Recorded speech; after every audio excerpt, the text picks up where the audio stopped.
So let's talk about some of the nastiest combos in Warhammer 40k then. Today we're going to go through each and every codex, and one scarily efficient unit formation for each.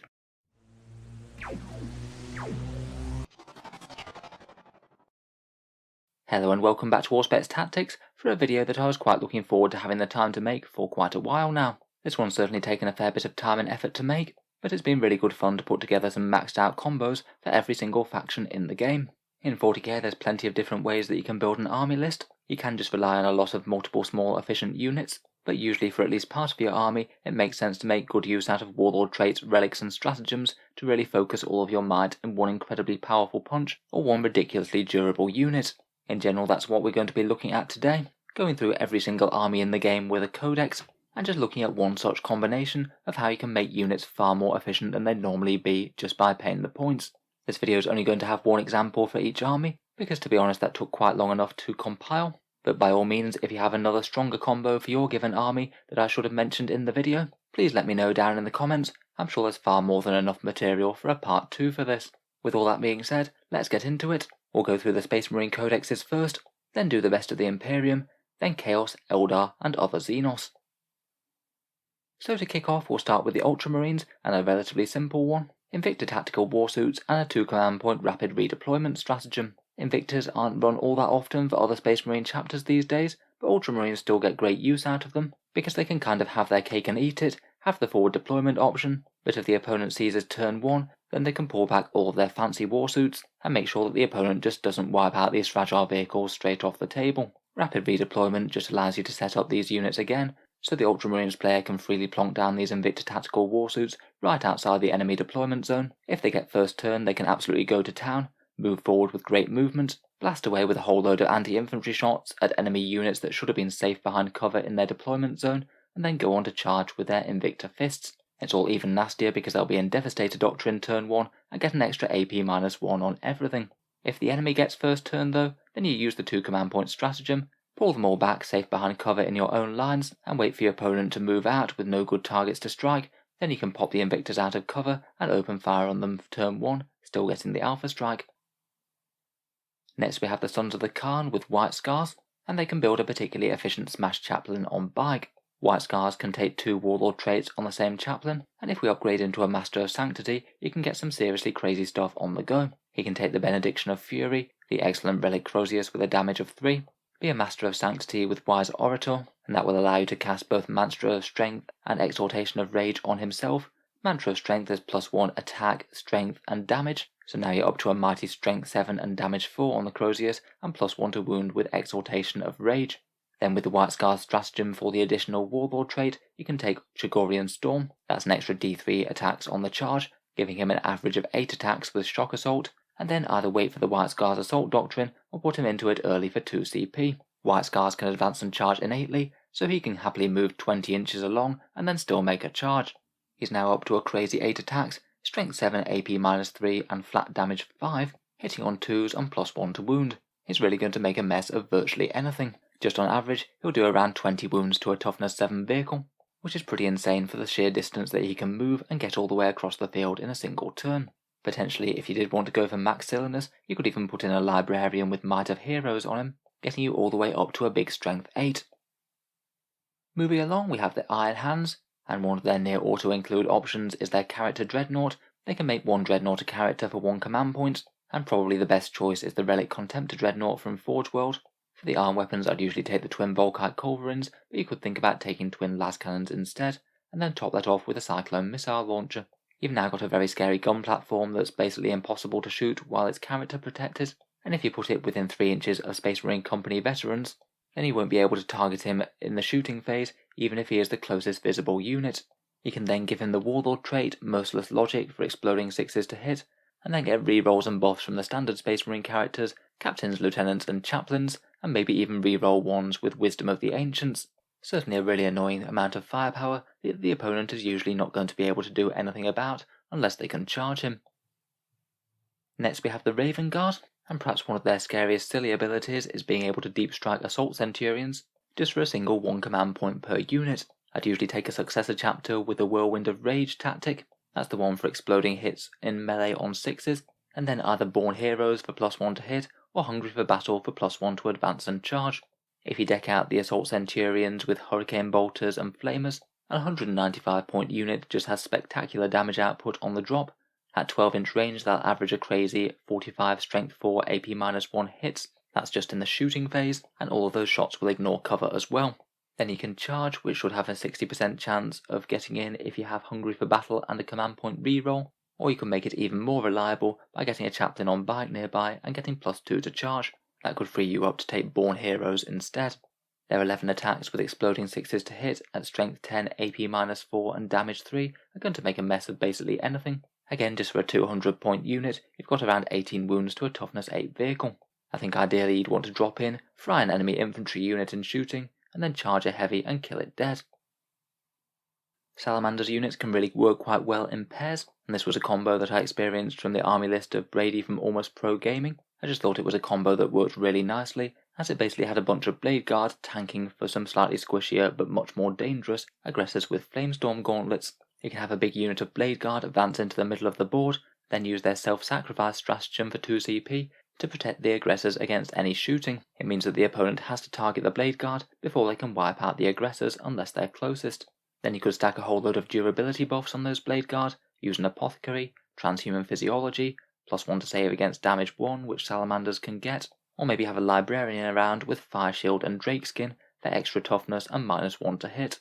Even if the opponent does chew through the Blade Guard, hopefully they won't have all that much firepower left over for those aggressors, who can then stride forward in their turn, and a unit of 5 could hit with 60 Strength 4 AP-1 hits, or with a +1 to wound for the Salamander's Tactical Doctrine, if you use the 2 command point stratagem to max out their flame shots. Then of course everything can charge in, as they are armed with power fists, so it's quite likely that you'll be deleting quite a lot of stuff in the centre of the table. In addition, if the Blade Guard get charged by anything, then you can also countercharge with the aggressors, another Salamander's stratagem, which means that if one unit tries to jump the Blade Guard, you can jump them straight back with a big unit of fighty aggressors as well. Definitely a hefty and annoying threat to go down the midfield with. Next we come to the Imperial Fists, who I will admit aren't having the best time of it in 9th edition right now, who got a lot of their heftiest combos really quite nerfed into 9th, but they still do potentially have some quite cool combos, including getting some very tough Devastator Centurions that might just about get them to being viable. Ideally you'd want to try and park a Devastator Centurion squad somewhere that's within 3 inches of an objective, getting light cover, and also has reasonable line of sight to enemy units. With light cover their 2+ save becomes an effective 1-up, then they can use Bolster Defensive for 1 command point for another +1 to saving throws, and on a turn that they really need to survive, 2 command points for Shield Unwavering, which gives them +1 to their saves and +1 attack.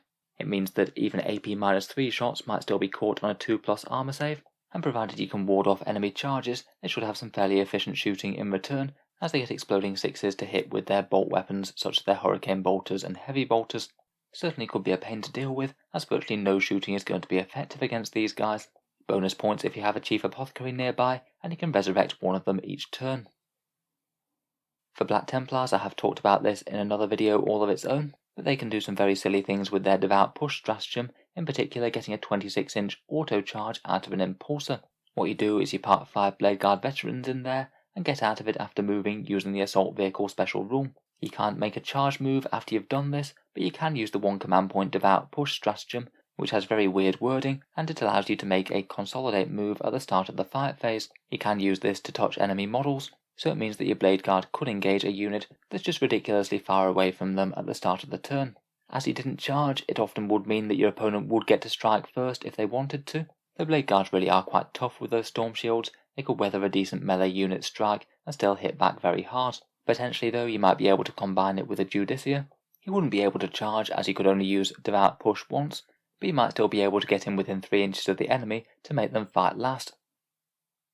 Next up we have the Dark Angels, and they have a whole ton of different things that I could have talked about, though I decided to go for the untargetable Talon Master combination, kind of similar to the Iron Hands Dreadnought in a really annoying shooting threat, protected by a command squad, in this case a Deathwing one with a couple of guys with lightning claws, who are hiding safe behind line of sight blocking terrain. They basically mean that the Talon Masters can't be shot, even if you couldn't see anything else out of the Dark Angels army at all. And these couple of Talon Masters can blaze away with 36 decent anti-infantry shots each turn, hitting on 2s, and you can potentially have one of them in Devastator Doctrine all game with Brilliant Strategist. That one may as well also have Arbiter's Gaze as well, which allows it to hit on a 2+ even if the enemy has -1 to hit, ignores cover, and it gives it 2+ Overwatch if the opponent should be foolish enough to charge it. For Space Wolves, we have some Jump Pack Wolf Guard, each armed with a Lightning Claw, Storm Shield and Jump Pack for 28 points each. They're a little bit cheaper than standard Space Marine Vanguard veterans, but can basically be the same unit with the same loadout. These ones will take the very popular Successor Chapter combination, Born Heroes for +1 to hit on the charge, and Whirlwind of Rage for exploding 6s on the charge. Space Wolves can access a +1 to wound stratagem, and can get into their Assault Doctrine early from a couple of different sources, either a stratagem or from one of their psychic powers. Pretty hilariously, this not only gives them extra AP, but also gives them another set of exploding 6s, so every 6 to hit that these guys get will get a big 3 hits. A unit of 10 with those buffs up can cause some fairly apocalyptic damage. They'll go through around 17 dead standard Space Marines, 29 wounds to a toughness 7 vehicle, or 18 wounds to a toughness 8 vehicle with a 2+ save. Quite satisfying to have a Land Vader diced into bits by Lightning Claws. You could certainly do more than that though with rerolls from Chaplains or Chapter Masters, where if you do have a source of 4 rerolls, it makes mathematical sense to reroll every hit that isn't a 6 and try and fish for those double exploding 6s. With Born Heroes and those rerolls, it gives them a pretty silly average of almost 6 hits with their 4 attacks. You really don't want these guys catching almost anything that you have in close combat. For the Blood Angels, I thought we'd talk about perhaps one of their best support characters, the Sanguinary Priest with the Jump Pack. This guy's just pretty excellent support for units like Sanguinary Guard, or those Vanguard veterans with the Lightning Claws. With Chief Apothecary and Selfless Healer, he does all the normal Chief Apothecary things, a 6+ Feel No Pain, restoring models from the dead each turn, and patching up any models that are wounded. Sanguinary Priests really are at the next level though, as they can do this on the move at 12 inches with the Jump Pack. Throw one of your fearsome Blood Angel squads into Assault Doctrine each turn for the extra AP -1 and +1 attack. Sanguinary Guard and Jump Pack Lightning Claws will certainly thank you for that. And then if you can spare an extra relic for him, he can become a massive melee threat in his own right, bearing the Teeth of Terror, where he'll be able to slam home with 7 attacks at Strength 5, AP -2 and Damage 2, all hitting on 2s, and getting an extra attack and extra pip of AP when he does get to the Assault Doctrine himself. You certainly want to keep him as safe as possible, as he's not all that tough, but this guy really does offer an absolute ton as a buffing character for your jump packs.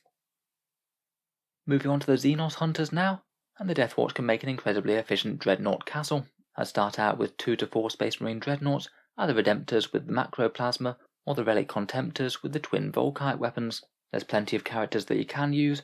I'd be tempted to take a Captain with a Storm Shield. He can allow them to reroll hit rolls of 1. Pretty handy for the Plasma. Give out a bubble of a 5+ Invul save with the Dominus Aegis Shield, which will really help out those Redemptors, and give an aura of Ignores cover for Nowhere to Hide, which the Volkite Contemptors would really like. Then we also have a Primaris Tech Marine as well, who allows for +1 to hit on 1 model, can repair the models each turn for D3 wounds or 3 if you are Master of the Forge, and put out a little bit of shooting with his own Heavy Bolter. Then he can take Brilliant Strategist, the Dark Angel's Warlord trait, to allow one unit to revert into the Devastator Doctrine each turn if they happen to be in Tactical. That one's great for the Volkite Contemptors, who really love the extra AP -1. Finally, he takes the Tome of Ectoclades, which will allow your entire castle to reroll wound rolls against one given datasheet once per game. Every weapon will really enjoy that, particularly in combination with the Captain's rerolls to hit.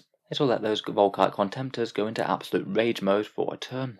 If you need more damage, you could get Lieutenant-style rerolls from Wisdom of the Ancients, and another relic option could be the Vulcan Pattern Auspicator for +1 to hit against fly units. Overall, you get a really dangerous Dreadnought Castle that's decently resilient as well, between 5+ Invul saves and repairs on standby.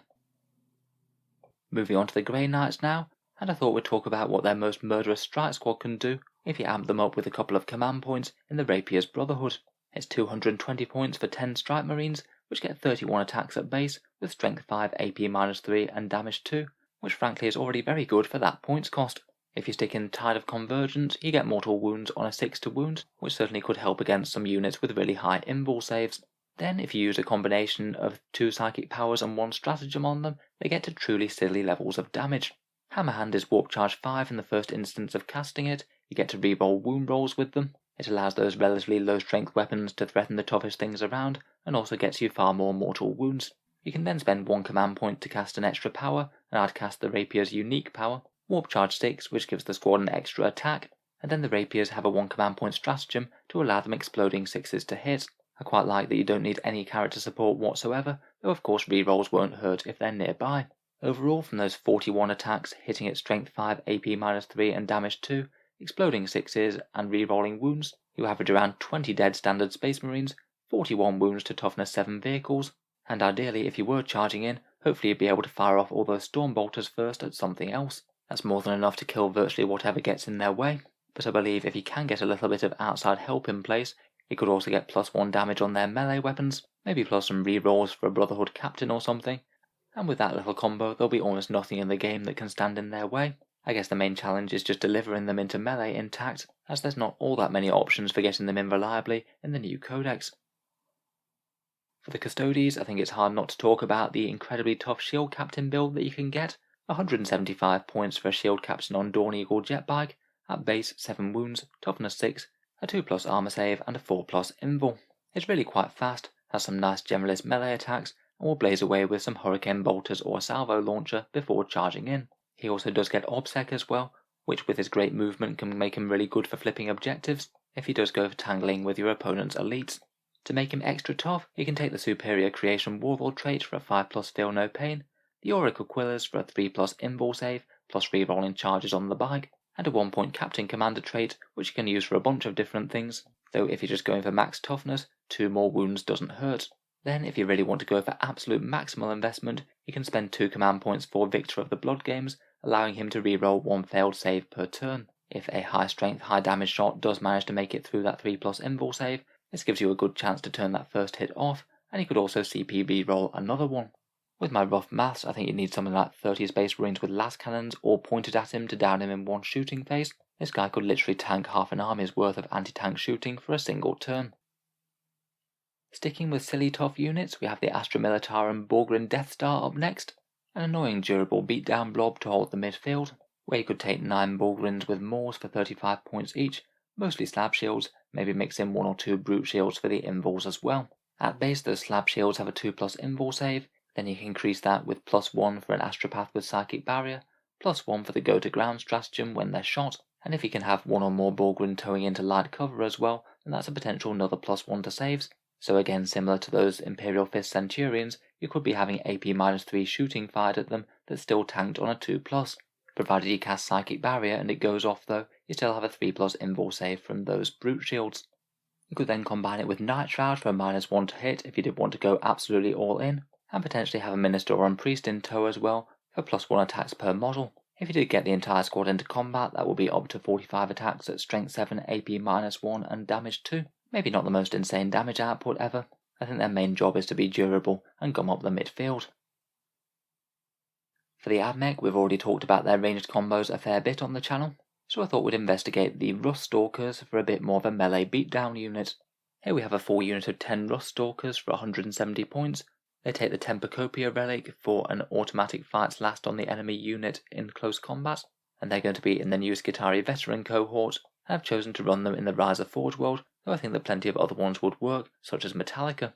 Just with no buffs, they have an 8-inch move base, and 31 strength 5, AP -3 and damage 1 attacks with mortal wounds on 6s. They aren't crazily durable, but still aren't too bad, with 2 wounds and a 5+ invul. I just really quite like the massive threat range that you can get for these guys. You could hide them behind a line of sight blocking ruin, and then maybe use the Skitarii veteran cohort warlords to put them into the aggressor imperative. Perhaps if the rest of the army is in Bulwark or Protector, that would give you an extra 3-inch movement, and you can spend another 2 CP to advance and charge if you do desperately need the extra movement to get into range. On average, that'll give you a really nice 22-inch average charge threat range, and then when you do get into melee, you can either just accept the decent damage that you've got with +1 to wound with all of those damage 1 attacks, or there's up to 2 different stratagems that you can use, both of which give +1 attack for the unit, and if you use them both, that's up to 15 dead marines or 20 wounds to a toughness 8 tank. It's pretty impressive what 51 damage 1 attacks can do when you do get some mortal wounds on top of it. Next up we come to the Imperial Knights, and I thought we'd talk about what's perhaps the most efficient knight around, the Questor Megara, who when taken in House Krast can become an incredibly efficient vehicle and monster killer. This one's perhaps a bit more of a melee focused build, though it still does have decent shooting, 8 shots with its damage 3 lightning cannon with exploding 6s to hit, plus a phased plasma fusel, and the very nice high damage Rag Cleanser Flamer. Its Siege Claw is really quite impressive though. You either get 12 attacks at strength 8, AP -2 and flat damage 3, or 4 at strength 16, AP -4 and damage 6. On the first round of combat you get to reroll all your hits with Crast, so the vast majority of those should be hitting home. If you want to as well, you can always use one command point for controlled aggression for exploding sixes to hit in melee too. To make it into the best vehicle killer around, you can take the Headsman's Mark for +1 damage against models with 10 wounds or more, or +2 damage against Titanics, allowing it to cut through super heavies like butter. I've also chosen to go with Knight Seneschal for +1 attack, though you could take one of the good durability relics, or maybe First Knight for some shooting rerolls. This will do plenty of work at range, but if it does catch any vehicles in melee, it averages a pretty crazy 28 wounds against a toughness 7 vehicle, or going up to 31 wounds against a Knight. You really don't want this thing to get its siege claws on you. Finally, for the forces of the Imperium, we come to the Sisters of Battle. Again, plenty of really interesting combos to talk about. I thought we'd fall back on the old favourite, Bloody Rose Repentia, murdering everything to death in melee for really not all that big a points investment. Repentia start off at least reasonably tame, 14 points for 2 attacks at strength 6, AP -3 and damage 2, hitting on 4s re-rolling everything. Though even with this, 10 models still kills 8 marines or does around 8 wounds to a toughness 7 vehicle. However, with a few extras you can really buff them into the sky. Bloody Rose are great as they get +1 attack and an extra AP -1. You can get the Sacred Rite for exploding sixes to hit in melee. You can have a Repentia Superior around for +1 to wound in melee. And for 1 command point you've got the Bloody Rose stratagem, 4 sixes to hit, also wounding the enemy, really nice against hard targets. If you manage to hit home with the full squad and that many buffs off, you get around 26 dead Space Marine intercessors, or a pretty silly 38 wounds to a toughness 7 or 8 vehicle. There's not a lot that they can contact that isn't going to be dead. On top of that, they've got really quite a lot of ways to get them into combat as well.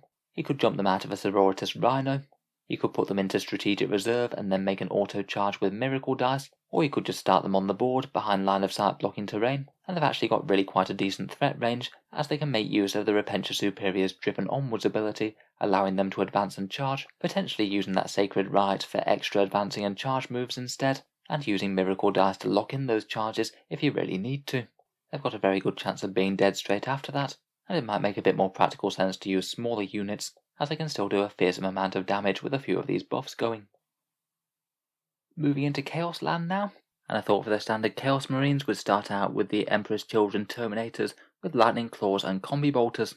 They seem to be one of the staples of more competitive Chaos Marine lists these days, and 28 points really is quite nice for a unit. They do a very decent amount of work in melee for those points, after blazing away with a bunch of bolter shots and being fairly resilient too. I particularly quite like that if you do choose to deep strike them, you can almost guarantee a charge with the Honour the Prince stratagem. You get to roll the dice, provided one of them was a 3 or more. You spend 1 command point to change the other dice to a 6 if you need it, meaning that you're almost certain to get the 9 inches. It's really nice to have that sort of certainty on a deep strike unit. Either in shooting or on the charge you can use Veterans of the Long War for 1 CP. When combined with Lightning Claws, +1 to wound and re-roll all wounds, it's a pretty reliable combo for getting a massive amount of damage on anything. And potentially, if you did want to get every amount of value out of the unit, you could spend 2 CP pre-game for combat elixirs, either locking in an extra attack, strength or toughness pip as you need it. If you have a sorcerer nearby, they could give them a 5+ feel no pain with delightful agonies, and you could also build a very good dual role unit as well if you did want to spend the extra 5 points per model for combi plasma, and then hopefully have them drop in, ideally next to a lord, and potentially endless cacophony them, firing a pretty staggering amount of anti-everything shots twice in a row. For 330 points, you could really do a pretty nasty body blow to an enemy army, hopefully shooting one unit to death and then charging another. For Chaos Demons we have one of the more reliable staples for them, the very tough Lord of Change that seems to appear in almost every single competitive list. He's 290 points for a 16 wounds toughness 7 monster with a 4+ invul save, and then you stack him with a -1 damage from a Warlord trait, a 3+ invul from the Impossible Robe, which you also get a free reroll with, which you could use when he's about to die anyway, and then 1 command point to make him an Exalted Lord of Change, where you can either go one of a couple of different ways, either make him ridiculously more durable with the aura of mutability, that's 1 to 6+ feel no pain, and any wounds healed get an extra wound healed after he's taken the damage. If you think that he's tough enough already though, you could think about the one that gives him extra mortal wounds with his psychic powers. In any case, despite the relatively high points cost, and maybe not spectacular damage output for his points, he is a bit of a solid anchor unit that you can put in the middle of the demon army, knowing that he's absolutely not going to go down without some incredibly concentrated enemy firepower. He does have the potential for quite a lot of mortal wounds between things like Infernal Gateway, Bolt of Change and Smite. The Thousand Suns are kind of all about their power combos to make their units work. The Codex hasn't been out all that long, so it's going to be interesting to see what people make of it. One fun build though that I think might be a little bit more viable now is maybe doing a Warp Flamer bomb. Loading up 10 Rubric Marines, each with a Warp Flamer for 27 points each, and at base they're usually 12-inch Strength 4 AP-2 and Damage 1 Flamers. For maximal burning, you can give the Aspiring Sorcerer the Incandium Relic, essentially giving him a heavy Warp Flamer profile at Strength 5 and AP-2. From there you can take an Infernal Master with the Umbralific Crystal, use his pact to give +1 strength to Warp Flamers, potentially teleport them to get them into range, and if he still happens to be in range of the unit, you could cast a +1 strength shooting power from him, though I'm not sure it's essential, as getting to strength 5 is fairly good already. Then you could spend 2 CP for their new Veterans of the Long War ability, +1 to wound for shooting, and theoretically if you did get everything off, that's 35 strength 6 AP-2 and damage 1 hits, all with a +1 to wound. On average that's a cooked squad of tactical marines, and 12 wounds to a toughness 7 or 8 vehicle. You can chase that all down with a Witchfire of some sort as well from the Aspiring Sorcerer, maybe just Smite for a few mortal wounds, or potentially Doombolt. Ideally it would be quite nice to have them on an objective as well. Then you've got 270 points worth of really quite tough bodies with great overwatch for the opponent to shift. Over to their Nurgle worshipping brothers now, and for the Death Guard I've chosen to talk about the Harbinger's Poxwalkers, which seem perhaps the best example of getting some unexpected crazy power out of a unit that's normally cheap chaff. Poxwalkers are great just at base anyway. 20 models for 100 points, all at toughness 4 with a 6+ feel no pain, makes them great OPSEC chaff, and pretty ideal for holding down home objectives. They've got a couple of strength 3 attacks in melee, which isn't as bad as it sounds, as the enemy's -1 toughness, and they can often punch above their weight anyway. However, if you do use a couple of stratagems on them, then things get very silly indeed. One stratagem will allow you to do mortal wounds on 6s to hit, not to wound, though you do take some extra casualties on the Poxwalker squad for every one that you get to hit.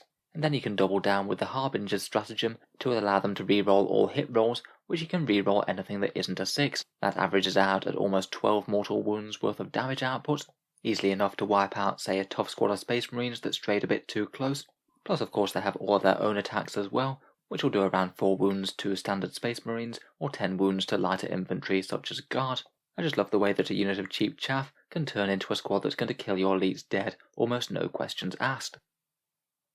Finally, for the Forces of Chaos, we come to the Chaos Knights, and here we have the War Dog Moiraxes with the Lightning Locks for 155 points each. These guys can just obliterate entire armies of infantry with crazy amounts of strength 6, AP-2, damage 1 shooting. Each model will average 12 hits at that profile on the enemy at a very good 36-inch range. They're likely to get good lines of sight with their 12-inch move, and they're fairly sturdy with a 5+ invul save and the option to rotate iron shields if they need it. You could easily spam a whole ton of these if you wanted to. A big 9 would cost 1400 points, so still a bit left over for a few objective scoring units or a couple of other threats to charge forward with.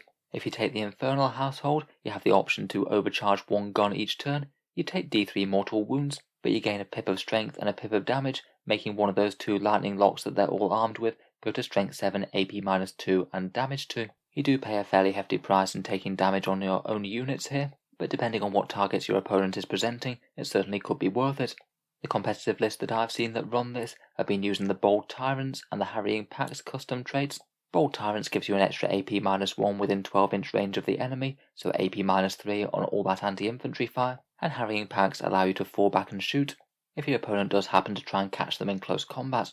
With the speed on these things, it's really not inconceivable that you could have all of them in range on turn 1, and if you do decide to sock up the extra damage and overcharge them on the first turn, your torrents of lightning fire will average around 36 dead Space Marine intercessors or 48 wounds to toughness 7 vehicles. That's really not bad at all from a single round of shooting from across the table, and if your opponent is heavily invested in light infantry, they're going to get absolutely blown to smithereens. With the remaining 600 points, you could have a few melee threats, maybe a few anti-tank units, and some chaff units to score objectives and do actions. Hopefully the Moiraxes will be enough of a deletion ray to just cut down the majority of advancing enemy threats. Moving on into Xenos now, and we start out with the Craftworld Eldar. Their book's certainly showing its age a little bit now, but even in 9th edition I still think that one of the most impressive things that they can do is the thing that they've been doing all throughout 8th, combining the Doom, Jinx and Guide psychic powers to absolutely obliterate one enemy threat every turn. I think Dark Reaper's one of the better choices for this, but you could certainly go down an entire army of random units all over the place, and go down the multiple small units approach with the Expert Crafters and Masterful Shots custom Craftworld trait. In any case, if we just take a 10 strong unit of Dark Reapers with the Exarch taking Fast Shot, normally they'd kill around about 6 Intercessors, 3 Dead Blade Guard or 10 wounds to a Toughness 7 vehicle. But if we manage to buff them with those trio of psychic powers, we get to reroll all hits with Guide, reroll all wounds with Doom, and the enemy's save gets worse by -1, which also affects any invulns they might have. Now the damage from all the way across the board goes to 14 dead Intercessors, 8 Dead Blade Guard veterans, or 22 wounds to vehicles. Plus any other units that might be able to target the doomed or jinxed units can certainly get their firepower amped up as well. Maybe the main disadvantage is that the Reapers are very fragile. You can spend 2 command points to fire and fade them back behind some line of sight blocking cover.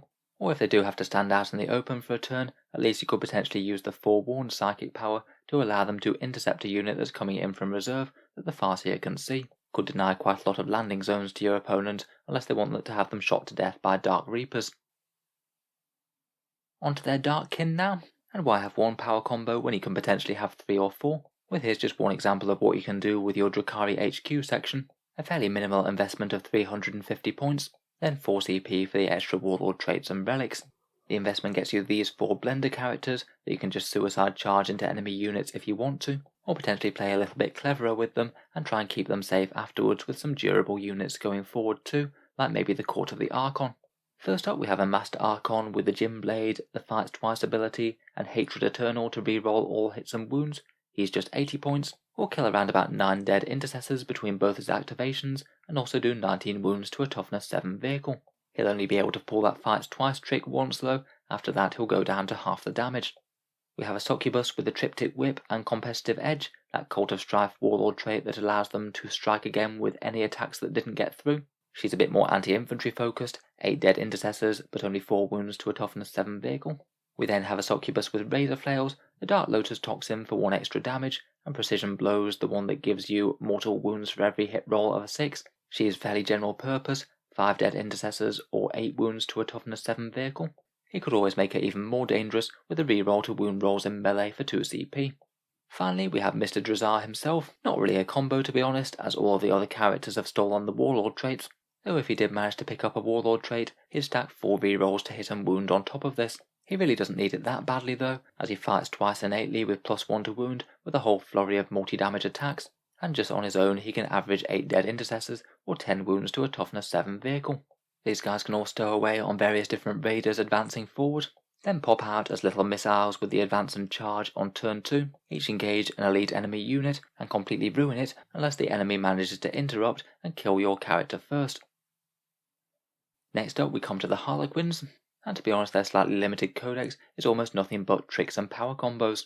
Perhaps one of the single best units to use these combos on are the Skyweavers, who for the points invested are basically guaranteed to be an absolute problem unit for the opponent. I have got the points very slightly wrong on this, it is 275 points for the Haywire and Glaives, not 250. They ideally want to be starting somewhere fairly protected towards the back of the board, maybe out of line of sight, but even if they have to be in line of sight, the Shadowseer can potentially put a lot of enemy shooting out of range, as one of their pivotal rolls makes the enemy weapons appear to be further away. They've got a -1 to hit against shooting and a 4+ invul innately, and if you happen to advance them in a turn, then you can spend just 1 command point for a 3+ invul, which makes them very tanky indeed. With Rising Crescendo, you'll usually want to be advancing. They can advance 22 inches and can still shoot and charge after that, so they can easily jump all the way over from your deployment zone over to the enemy's. From there they can fire off with their Haywire weapons, averaging 6 wounds to an enemy vehicle or 5 wounds to light infantry, charging with their Zephyr Glaives for around 4 dead Marines or 7 dead light infantry. You can potentially soup them up with a fair few different combat buffs as well, and then if you did happen to charge something really quite nasty in the fight phase, you can spend 2 command points to fall back before the enemy can fight, and use their great 14-inch movement to jump somewhere back out of line of sight so the opponent's going to struggle to deal with them. If they can't bring enough things to bear, then they're going to have a very easy time charging and destroying something crucial in the next turn. Finally, they can have a mask form, so they can either be Soaring Spite for no shooting penalty with those Haywire cannons, making them a bit nastier, or Frozen Stars for extra melee with a +1 attack. It can also do a few other things, such as making them damage 3 on the charge. Tyranids next, and it's kind of hard not to talk about the sheer scariness that the Swarmlord and Kraken Genestealers can instill in the foe. Both of these went down pretty significantly in the latest chapter approved. The Swarmlord's now 240 points, and Genestealers are now 13. Ideally they both want to be starting on the board and behind cover. From there the Swarm Lord basically just wants to fire the Genestealers off as a massive combat missile. They move 8-inch base, Kraken allows them to roll 3d6 for the advanced move and then pick the highest, and then they get to double that for the Kraken stratagem for 1 CP. Usually just on base movement that's between 16 and 18-inch move, which already might be enough to get them into a decent charge range. However though, the Swarm Lord can use his power to move and advance them again, maybe around another 12-inch worth of movement, and it means that the Genestealer Brood easily has a fairly reliable 35-inch threat range, allowing them to hit home on multiple enemy units right on turn 1. Your 260 points for 20 Genestealers will net you 80 attacks at Strength 4, AP -1 and Damage 1, and their Rending Claws give you AP -4 on any wound rolls of a 6. Hopefully you can blend a whole ton of enemy infantry with that, and aim to annoyingly tag and lock up a bunch of shooting units, and if it makes sense you can always spend the 3 command points to fight twice if you want to. Quite pricey, but if you manage to delete another enemy unit and then tie up another one because you've done that, it could well be 3 command points well spent. Over to their cultist brothers now, and for the Genestealer Cults we have an Acolyte Handflamer Bomb. They're 11 points each with Rending Claws and a Handflamer, so 220 points for 20, and you could use them in various different cult creeds as you see fit. I quite like Twisted Helix for the +1 strength, or you could go 4-armed Emperor for the extra advance and charge. You can put them in Cult Ambush, and then come in with some pretty devastating effect. When you drop you can use their devastating 3 command point stratagem to either get them to fire twice with those crazy amount of Handflamers, or move d6 inches towards the enemy, to give yourself a really reliable charge when you do get to the fight phase. They can be pretty decently effective with absolutely no character support whatsoever, but if you did want to go all in on making them hit hard, you could maybe take a Magus with the Crouchling. He can cast Might from Beyond for +1 strength and +1 attack, and Mass Hypnosis to make the enemy fight last. A Primus dropping nearby could give you +1 to hit, and reroll 1s to wound against 1 target. The Flamers do really quite a lot of work all on their own, particularly if you've got some sort of light infantry to fire at. Even if you don't choose to double fire them, you still get 70 auto hits at 12-inch range, averaging around about 23 dead guard, 4 dead standard Space Marines, or 4 wounds to a toughness 7 vehicle. And then if you did manage to get them into melee, that's another 14 dead Space Marines there, or 14 wounds to a toughness 7 or 8 vehicle. You could of course make their melee far more deadly if you chose to include a few mining weapons along there. A few rock swords would really put a lot more hurt against hard targets. For Necron units with stacking buffs, it's kind of hard to beat the reliable blob of 20 warriors with Gauss Reapers, using Veil of Darkness to cross the board, put down a load of hurt, and then become just a really annoying durable threat that the opponent is going to struggle to deal with. 20 warriors will cost you 260 points, and hopefully you can have an Overlord standing in the middle of your army and choose to give these My Will Be Done for this turn before they get teleported off by the Chronomancer. Said Chronomancer will take the Veil of Darkness, the Anthropic Lance for the very powerful anti-tank shot, and the Hypermaterial Ablator for a cover save. He can grant the warriors a 5+ invul save, a 3+ cover save with that ablator, a single decent anti-tank shot, command protocols should they need or want it, and then jump both himself and the warriors across the board, ideally onto a midfield objective if possible before they lay down their firepower. On average, their torrent of strength 5 AP -2 shots will kill around about 7 wounds or do 7 wounds to a vehicle, and it really might not be the worst move ever to double down with a charge if you happen to be Novok. They get +1 to charge for an 8 inches, and you could be handing out 40 AP -1 attacks with their stratagem. Their damage output is kind of okay but not excellent, but really the best thing about them is that you've now got a really durable warrior blob, hopefully on an objective, and the opponent's going to have to do a fair bit of work to chew through them all. A bunch will get saved on those invul saves or the cover save, and then a bunch will stand back up with reanimation protocols, and maybe you might be able to catch up with them with the Overlord with the Orb of Eternity, and stand up a bunch more warriors from the dead. Next up we come to the new Orks, and to be honest I'm sure we could make an entire video of Ork combos. There's quite a few fun and powerful ways to build the army. Just for one very scary on paper example though, I thought we'd look at a speed war with max warbikers and Dakka jets, all in the Freebooters clan, and just piling a crazy amount of damage one-shots into you either turn 1 or turn 2. We've got 3 Dakka jet planes, each with the extra super shooters for 360 points, and then 3 huge mobs of 9 warbikers, and between those lot they'll cost you 675 points, and with their good movement they get into maximal Dakka range if the enemy unit is within 23 inches of them. They're really quite tough to shooting, though a potential weakness is their morale phase. In any case though, if we just go for unloading maximal Daka, we call the speed war on the turn when we're going to be able to do the most damage. Each Daka weapon gets +1 shot, and all bike or vehicle weapons get an extra AP -1 for the next 2 turns. Being freebooters, we really want to be hitting on 4s as soon as possible, so the Daka jets will aim to take out a more fragile enemy unit.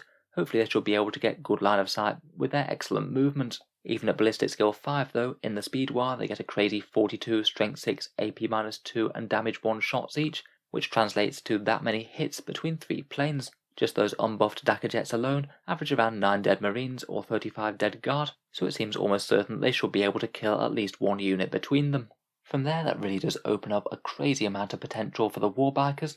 If they can get into that sweet 9-inch Daka range, they're going to be hitting on 4s with their stupid amount of shots, and between 3 mobs you theoretically have a crazy 324 strength 5 AP -1 damage 1 shots.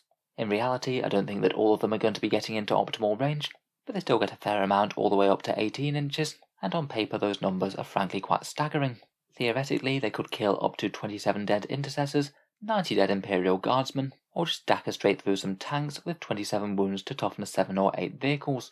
Because they're Orks though, they probably aren't done yet, and they'll certainly make a charge move on anything that remains, hopefully finishing off a few straggling squads with a bunch of strength 4 AP -1 chopper hits. It really is a pretty crazy amount of carnage that they can unleash, and it's not like that has to be your entire Ork army as well. You've still got around about 800 points to play with after a couple of HQs to fill out the detachments. Could load up on a few Megtrack scrapjets to help out with anti-tank duties, or a couple of souped up melee threats such as the beast boss on the Squigosaur. Perhaps the sheer amount of dice that you'd have to throw for this is one of the main disadvantages. Finally we come to the forces of the greater good and the Tau Empire, and I thought we'd talk about one of their most competitive units, the Farside Enclave's Bodyguard Bomb. For this we'll take a maxed out unit of Crisis Bodyguards, all with ballistic skill 3+ for 2 CP, and then load up the unit with as many damage and durability things as you possibly can use. For toughness, one suit will take the air-bursting fragmentation projector and reactive countermeasures that allows it to ignore any AP -1 or AP -2 attacks, so you can tank all of those shots on him on a 2+ armor save. They can then use a 5+ feel no pain stratagem for the whole unit, maybe try and get some of them in light cover if it's convenient, particularly other ones with Iridium battlesuits, maybe have a couple of cheap drones hiding out of line of sight to catch the biggest and heaviest shots that are levelled at the unit. And if the opponent does try and charge you, such a big unit is going to have some pretty scary Overwatch potential. Damage-wise, I'd load them up with some combination of missile pods, fusion blasters, or cyclic ion blasters. Have some way of getting some fairly good marker light support on them, and if the enemy does venture too close, you'll be able to access the Farside Enclave rerolls for reroll 1s to wounds. If your shooting phase finishes and you haven't quite managed to wipe out an enemy unit, charging is a real possibility. There's a stratagem that you can use for a 3+ mortal wound impact hit for each one of the battle suits, so if you have most of the squad left, you could easily be getting something like 5 or 6 mortal wounds. That in combination with up to 27 strength 5 attacks could easily mean that they could wipe out an enemy unit in the charge phase, so they don't have to dedicate too much shooting to it. Finally, ideally I'd want Commander Farsight around as well. He can call Montcar. This allows them to move and then counters remain stationary, which does allow them to fall back and shoot.